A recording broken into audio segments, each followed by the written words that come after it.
Bring in show music, please. This is Squawk Pod, and I'm CNBC producer Cameron Costa. On today's episode, Microsoft is investing $3 billion into an AI strategy in Wisconsin. AOL co-founder Steve Case has bet on Middle America to grow our economy, and he says big tech should be doing the same.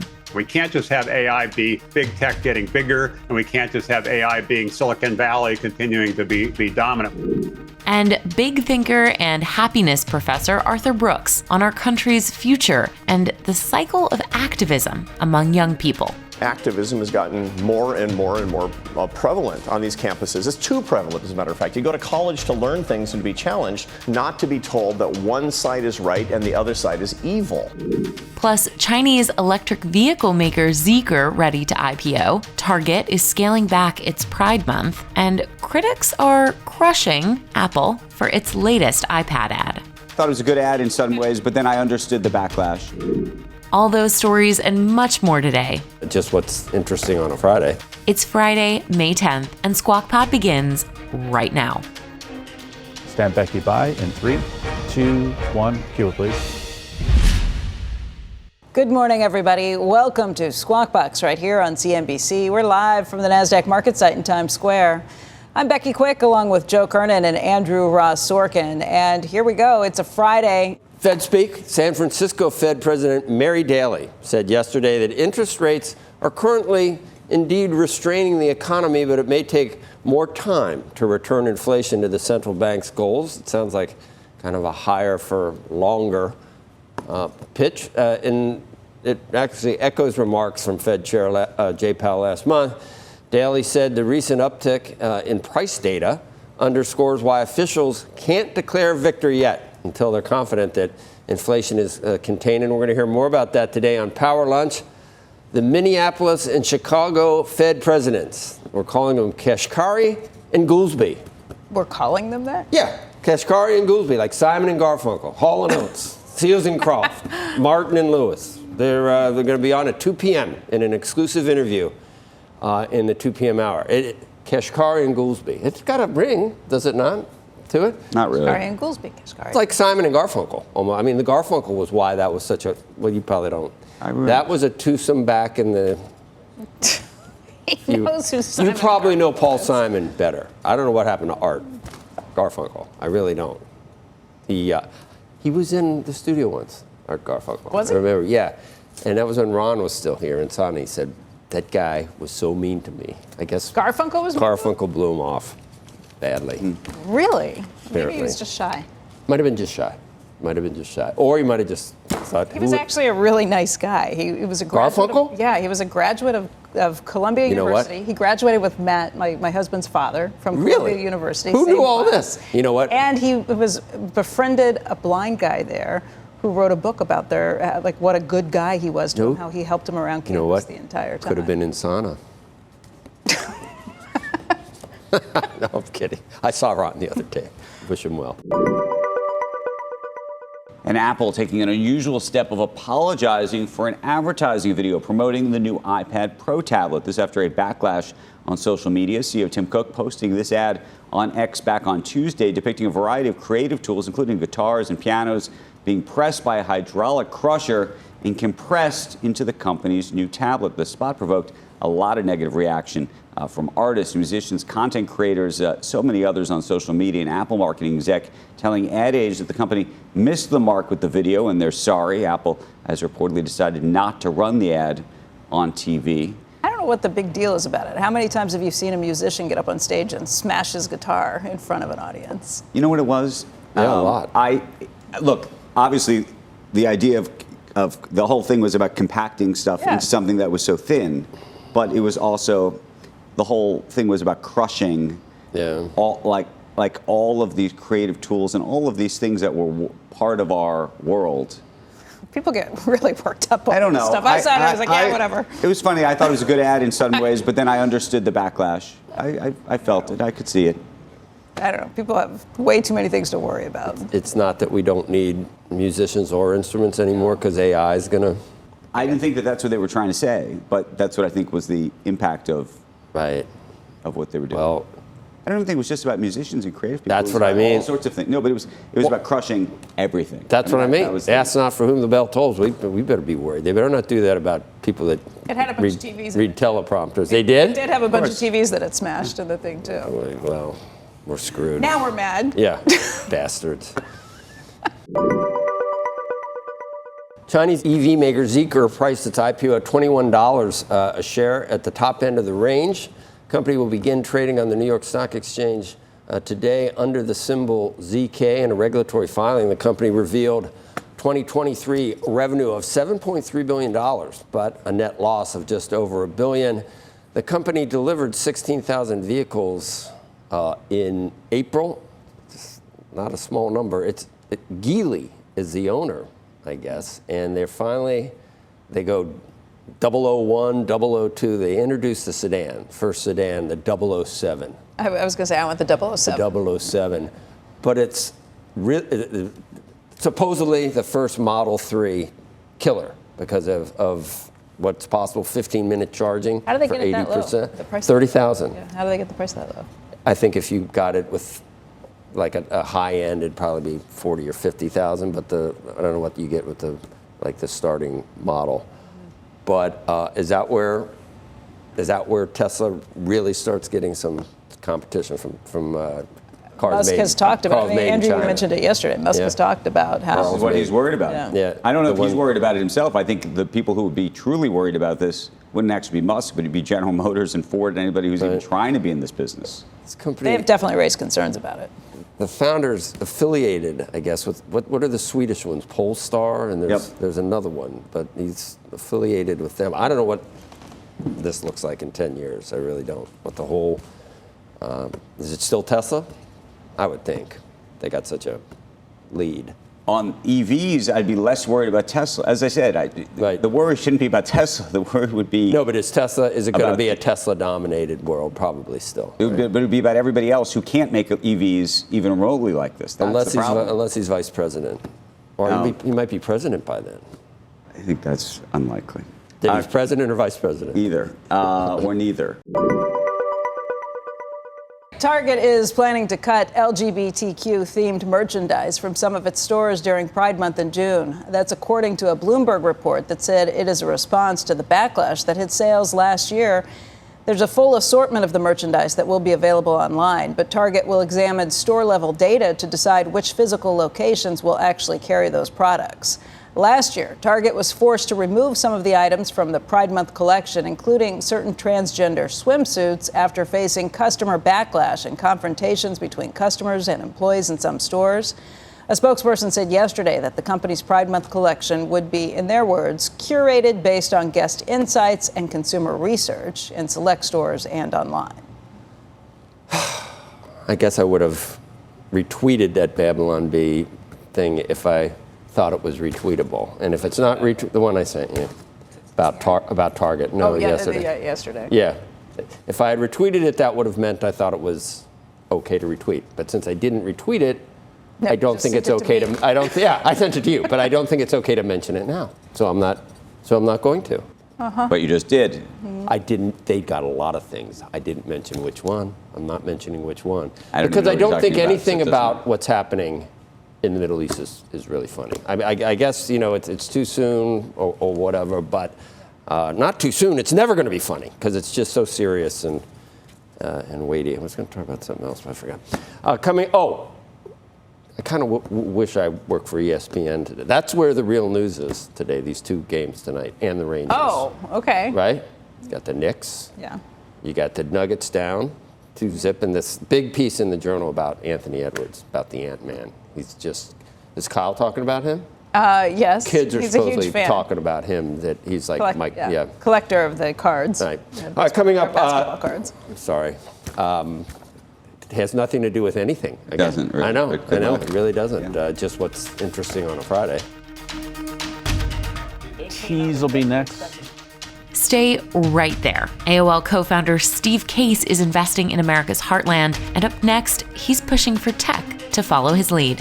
We're seeing a transition from AI being really about the big horizontal platforms, the large language models, which have been centered in Silicon Valley, to now more vertical AI, which creates an opportunity all around the country. We'll be right back.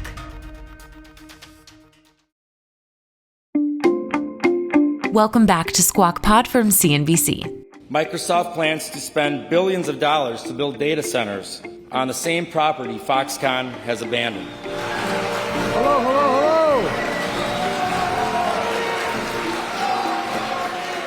Hello, Wisconsin.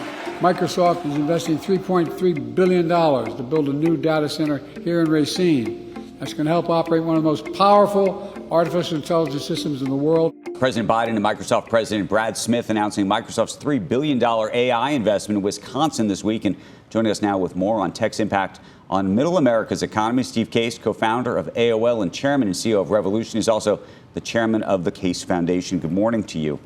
Good Steve, morning. This is another example of trying to do, I think, what you've been trying to do for a very long time. However, it's been tried in Wisconsin before, as you know, with Foxconn. So I'm curious what you thought of that news. I think it's very positive. We started the Rise the Rest effort actually 10 years ago when we were first in Detroit. We'll be back there in a few weeks to celebrate what's happened over the last 10 years.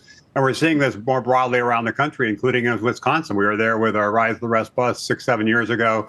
Since then, Microsoft, working with the Green Bay Packers, broke ground and built the Titletown Tech facility, a kind of a hub for startups in Wisconsin. And this announcement of a $3 billion commitment from Microsoft to build out a AI facility in Wisconsin is helpful. It's also, I think, important to recognize we're seeing a transition from AI being really about the big horizontal platforms, the large language models, which have been centered in Silicon Valley, to now more vertical AI, which creates an opportunity all around the country. How does AI impact manufacturing, which is a focus in Wisconsin, or how does it impact agriculture, ag tech, or how does it impact health tech? We're seeing more and more companies, including some we backed at Revolution, that are focused on vertical AI. So it's not just the generalized platforms, it's more specific ways that different industries can be reimagined and be more productive because of AI. And that creates the opportunity for more regional innovation. Before we dive in fully to the AI story, I have one other question that relates to just the rise of the rest and sort of distributing, if you will, the success and wealth of Silicon Valley to the rest of the country, which is to say, we had conversations during the pandemic and after the pandemic about these idea of Zoom cities and this idea that there was going to be talent all over the country that was all of a sudden going to be used in very different ways because people were not going to be working at the office. They were going to live all over the country, and the headquarters might be on a coast or whatnot, but it didn't matter. And now there's been this complete shift, it feels like, back to everybody into an office place, and how you think that's changed maybe how you think about that. I don't think it's changed too much. What we've seen, even with Rise the Rest, we've now backed over 200 companies in 100 different cities. A lot of them have been in person all along, even during the pandemic.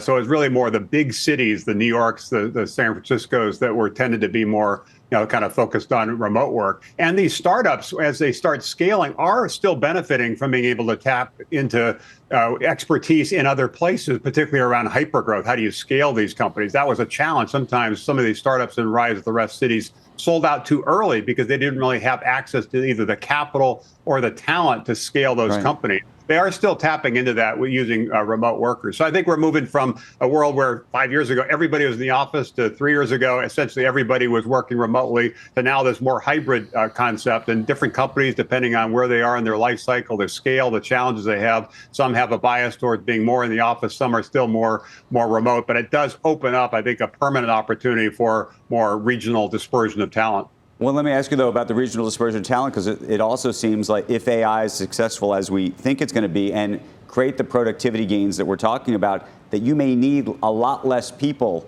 to actually be doing these jobs. You may need more robots, but the idea of having engineers, which is what we told all of our kids they were supposed to study in college because they were going to be programming these things and hopefully programming them in the middle of America, OpenAI might do it for you. Well, I think there's some of that. And I've always said, even when I wrote the book, The Third Wave, 7 or 8 years ago, that not everybody should focus on coding. Some other skills around communication, collaboration, creativity are going to be more important. And you're right, AI is going to be doing some of the basic work, including the basic work in coding, which will make the coders a little less valuable. And the people who understand the core business problem in specific industries, whether it be healthcare, agriculture, other things, much more important. I think that does, again, tie into the possibility of more regional dispersion. We can't just have AI be big tech getting bigger, and we can't just have AI being Silicon Valley continuing to be dominant. We need to figure out a way to have a more dispersed innovation economy. That's always what's made America great. China has more of a centralized top-down system. We have more of a bottoms-up distributed system, and we need to make sure that that philosophy that's driven our success over the last 250 years continues as we move into this AI revolution. Steve, you have an eye for talent. I think I'm going to start hanging out with you. I mean, the guy you brought on the show was kind of your partner in a lot of these efforts to expand the prosperity. Are you surprised at the rapid ascension of J.D. Vance? He went from palling around with you to a possible vice presidential candidate. Are you surprised? And is it, I mean, when you look at J.D., is he someone that you would see in that position someday? Well, I think we worked well together on Rise of the Rest. Now it probably goes back 5 years or so ago. Then he left to move back to Ohio, start his own venture firm. So I haven't been in touch with him. I see him occasionally here in Washington, D.C. I always knew that he had interest in politics. I always knew he had interest in serving. The fact that he jumped into the race, ended up becoming a senator, happened a little faster than I might have anticipated. I think he is a voice around some of these issues around technology, certainly a voice around the importance of regional dispersion. Right, but you're not going out on the road stumping for him anytime soon. As you know, I've stayed out of politics for my entire life. Try to focus more on policy, bring people together, whether it be the Jobs Act 10 years ago or some of the focus on tech hubs, the Chips and Science Act. So I'll continue to remain on the sidelines politically and try to work with both parties to make sure America continues to lead and we do it in a more inclusive way. Before we let you go, talking about the CHIPS Act and just some of the work that's being done, talking about politics. How concerned are you right now about some of the tariff ideas that are being raised, by the way, by the Biden administration and by a potential former President Trump if he becomes the president? I haven't focused as much on tariffs, to be honest. Most of the startup economy issues don't deal with that quite as much as some of the really, really big companies. I do think the core issue is making sure that we are making, as a country, the investments in R&D. Right now, it's a percentage of our economy. It's much lower than it historically has been. We've called for, including with our National Entrepreneurship Strategy that the National Advisory Council on Innovation and Entrepreneurship put out a couple of months ago when we were at the White House, called for more of an investment there. I think we need to relook at our policies around immigration so we continue to attract and retain some of the brightest talent. We need to make sure we're making these investments in tech hubs, which is part of the Chips and Science Act. So fully funding the tech hubs, I think, is important. So those are some of the areas I've been mostly focused on as trying to make sure that America continues to lead. But as I said earlier, we do it in a more inclusive way. It's not just a few people in a few places doing well and other people feeling left out and left behind. We need to make sure this next wave is more inclusive. And that's why things like the announcement in Wisconsin, I think, is a big step forward. Steve, it's great to see you. We really appreciate it. Have a great weekend. Thank you. We've got some stocks to watch this morning. First up, CalPERS, the largest U.S. public pension fund, is considering a vote against Exxon Mobile CEO Darren Woods' re-election to the company's board of directors. In comments to the Financial Times, the $463 billion pension plan says that it's deeply concerned about Exxon's twin lawsuits that are challenging shareholder discontent over its greenhouse gas emissions, and that Exxon has gone well beyond any other company in terms of suing shareholders. Now, you may remember there are shareholders that back in January wanted to come up with a proxy addition. They wanted a vote to take a look at what would happen to Exxon Mobile to try and change its emissions from the products that it sells. In response, Exxon actually filed a lawsuit against those two shareholder groups. One was Arjuna Capital, the other was Follow This, saying that these defendants are asking Exxon Mobil to change their day-to-day business by altering the mix of or even eliminating certain of the products that it sells. Darren Woods has been very upfront when we've spoken with him about this. He says that they don't consider them investors for the most part, that they're really just doing this to be activists, to try and very calculatedly, he said they've become shareholders simply with the goal of trying to agitate on climate change and put the company in a position where it can't do the main business lines that it's involved in. I think the issue in this case for CalPERS, from what I understand about the story, and I don't know how much you've studied it, is that those two shareholders actually backed down on their Scope 3 request. And Exxon continued with the lawsuit. Yeah. And I think the bigger sense about it, and it's a question mark, is whether it's effectively, by continuing the lawsuit, it's a way of actually shutting down future efforts by other shareholders. Yeah. And I think that if you're a shareholder in America today and a company is using its resources to effectively shut down these things, to basically send a message saying, do not come to us, trying to push things. That's the question. Yeah, I think that's the question. Look, if you look even further back, these are the same groups that have brought shareholder proposals year after year. Sure. Exxon says, look, it's a waste of our corporate time and attention to be dealing with these things. And Darren Woods, when he was just on with us in the last week and a half, he was on with us for earnings, and we asked him about this.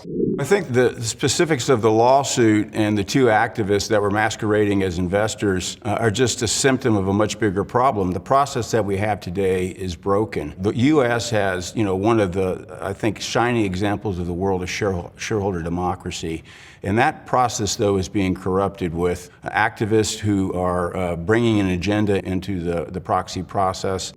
And if you remember just the change in proxy voting rules, it's something Jamie Dimon was very concerned about a few years ago when we talked to him at Davos, said that it was going to bring all kinds of suits that they thought were going to be frivolous proposals. There was going to be a lot of frivolous suits. But I'm sorry, frivolous proposals, not lawsuits. I think what Darren Woods, actually what he said on our air, is that they would like a ruling on this so that there is clear guidance that is given on it. But I think the issue is, just to put it in context, the reason why a CalPERS would be willing to sue over this, or not sue over this, but just to withhold vote and effectively send a big message to that board, is that it also potentially could impact larger investors and their ability to actually bring forth proposals. I think there's a lot of questions that have been put out there because of the change in the proxy rules. It's a lot easier to bring proxy questions up for consideration by companies. I think companies' managements have been thinking this is a waste of our time and energy.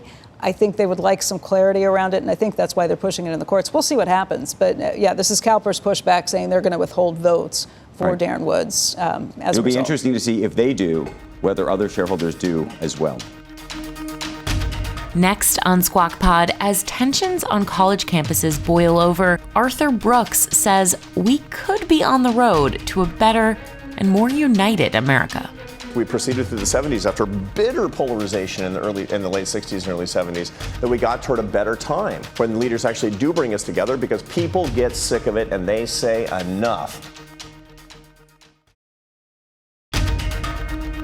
This is Squawk Pod. Up and Andrew, Q. You're watching Squawk Box right here on CNBC. I'm Andrew Sorkin along with Joe Kernen and Becky Quick. We got a lot going on this Friday. Our next guest has some ideas for calming the unrest on college campuses this graduation season. Let's bring in Arthur Brooks, President Emeritus of the American Enterprise Institute, professor at Harvard, and a columnist for The Atlantic. And I don't really understand a lot of what's happening. I think there's percentages of why a lot of students are involved. Some of them aren't students, obviously. You try for happiness. I think some people that age are just happy when they're demonstrating. I think maybe that, but to me it looks like they're very unhappy with living in this country and what we stand for. Yeah, I mean, I do a lot of work at Harvard with the alumni, and the alumni, they love their reunions, and usually they bring me in because I'm the happiness professor. I talk to them about what they really want to hear about, which is love and happiness, and they're just befuddled by what's going on the campus. At my university, at every university, it's like when I was here, we liked each other, we disagreed, we loved our professors, we were challenged to learn new things. And the truth is that the difference between what our alumni experience and what a lot of young people are experiencing today on campus is more activism, less intellectual inquiry. Over the last decade or two, activism has gotten more and more and more prevalent on these campuses. It's too prevalent, as a matter of fact. You go to college to learn things and to be challenged, not to be told that one side is right and the other side is evil. That's the biggest problem, and so the balance is all wrong, and that's what's actually led to a lot of the upheaval we see today. I mean, some of it looks like activism for the sake of activism. Yeah. And you can, they show up at 1 week it's this cause, the next week they'll be at a demonstration for that cause, and it's over the past 5, 6, 7 years we've seen how many, it's Wall Street, it's Occupy Wall Street, we got to go, it's their fault. Now it's Israel's fault. Activism has a too big a place in American life today. I'm not against activism per se, it's always existed, but when it becomes too prominent in American life, you see what you see. Look, I talk to CEOs all the time. And they're figuring out that 3% of their workforce are just professional activists that are blowing up their Slack channels and calling them all sorts of names. These are also, by the way, unproductive employees, and they can do something in the private sector, fire them. And that's what they're starting to figure out. We also find the political parties have been completely hijacked by 5% activists. Look, the rest of us are the 90% who don't hate each other. No, I'm the 5%. Don't say the rest of it. But the 5% extrinsic margins in political life today are a big problem for the rest of this country. It's the reason we can't get along. So you're saying we need, obviously, diversity of opinion. Now we're saying that we need a diversity of opinion for the protesters. You weren't allowed to have any conservative come to a commencement exercise. You weren't allowed to have them speak at any of these colleges. They were going to be demonstrations if someone that was the slightest bit right of center came. But now, all these ideas got to be aired. Pro-Hamas ideas are fair game. We're starting to figure out on campuses, for whatever reason, that free ideas and free thought, the interchange of, like the competition of ideas is fundamental to a free society. And however it comes about, I'll take it, quite frankly. I'm doing commencement exercises at Providence College in a couple of weeks. Well, you're lucky there is one. Yeah, no. A commencement.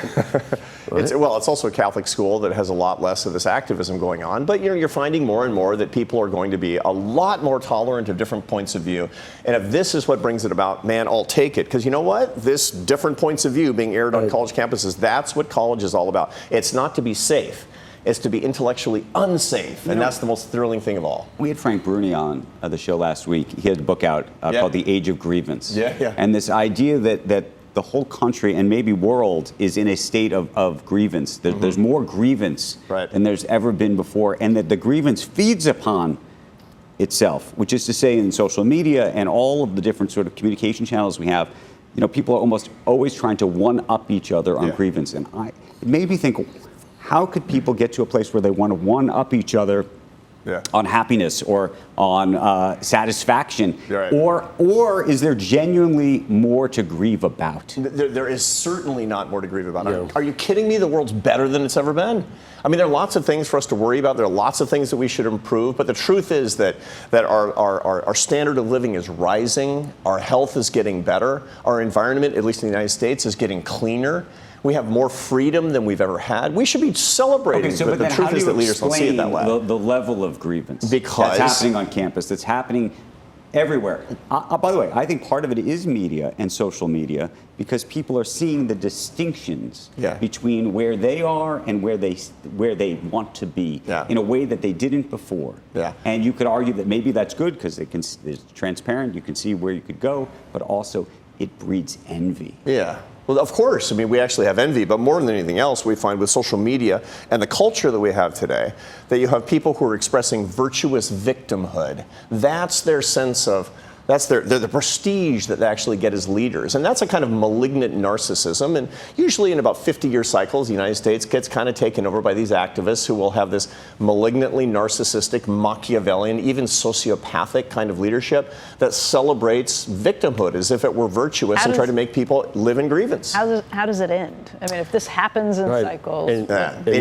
It took a long time for colleges to staff their entire administration with this echo chamber of left and America-hating individuals. For sure, but the greatest thing about this is that America always wins out because people get sick Until now. People get sick of it. No. This is you're going to see. Things are absolutely going to get better, and they already are starting to turn because we're having this conversation. We're not afraid to have this conversation on national television. We would be if this actually were getting stronger and stronger. This would be taboo as a subject. On the contrary, we're calling it out. We're laughing at it at this point. You know what? It's going to get better. I remember in one of your first books that I read, you talk about actual percentages, and we're probably still there. 60% of people are probably not of this mind. Of course. Is that the one you paid now. Andrew to read? It is. Yeah. And you know, $1 a page, and he charged me for the index. You read. He says he did. You charged me for that too. It was like, yeah. I'm a businessman. Well done. Well played. I don't know. Thank you. I didn't even get paid for the index. Can you read it again? It didn't matter. But the truth is that we don't hate each other in this country. I do believe, just as was in the 70s, as we proceeded through the 70s, after bitter polarization in the late 60s and early 70s, that we got toward a better time when the leaders actually do bring us together, because people get sick of it and they say enough. And that's what we need to do. CEOs need to say enough with the activism on my culture. Right. We have to stand up to our parties. And by the way, the only way to do that is to stand up to our own side, whatever that side happens to be. You know, are there people elect the members of the squad? Yeah, no, I understand. Where are they? Where are those communities? And what are they thinking? Well, what they're thinking is are these leaders actually good for doing the things that I need in my particular district? They're all not thinking politics about are local. you know, of course, they're not thinking about what is this actually doing to the body politic. Okay, of and America. Marjorie Taylor Greene gets elected. Okay, I don't know. What are they thinking? I'll give that to you. I know you're looking at me. I know you're looking at me. I felt anymore. It's pretty good. Just my presence. You guys have the jokes numbered on the show. There's only so many of them. And finish each other's. Yeah, I recycle a lot of them. No, but it's true. And if all of us can look at the political environment that we're in today and say, look, people on my side. Look, I've always been a center-right guy. Capitalism, 3 cheers. American defense, traditional value of life. work, dignity. Absolutely. These are the things that I really believe in. But people that are trying to radicalize the right are hurting America. And that's what I need to be talking about. Why? Because people on the left are not my enemies. People on the political left are going to challenge my point of view. Look, I want to live in a country where there's a free exchange of ideas, and that means I'm grateful for the people who disagree with me. I need people who disagree with me. I love people who disagree with me. I love you, Andrew. Thank you, sir. Look, I bring people together. Unbelievable. Can you stay? Thanks. Oh, yeah. It's my favorite show. It's the only place you can really find this, I think. Yeah. Versus the echo chambers. I love this. You only This is see a real discussion every single day about what's going on in America. That's the podcast for today. Thank you for tuning in. And if you missed our episodes earlier this week, I think the one thing that you can aspire to be, and because this can be done by anybody and it's amazing, doesn't have anything to do with money, but you can be kind. check out our special episodes from our weekend with Warren Buffett in Omaha at the 2024 annual Berkshire Hathaway shareholders meeting. Every weekday morning starting at 6 a.m. Eastern, Squawk Box is hosted by Joe Kernen, Becky Quick, and Andrew Ross Sorkin on CNBC. And every day, we bring you the best of that TV show right into your ears here on Squawk Pod. Make sure you follow us wherever you're listening now. We'll meet you back here on Monday. Have a great weekend. We are clear. Thanks, guys.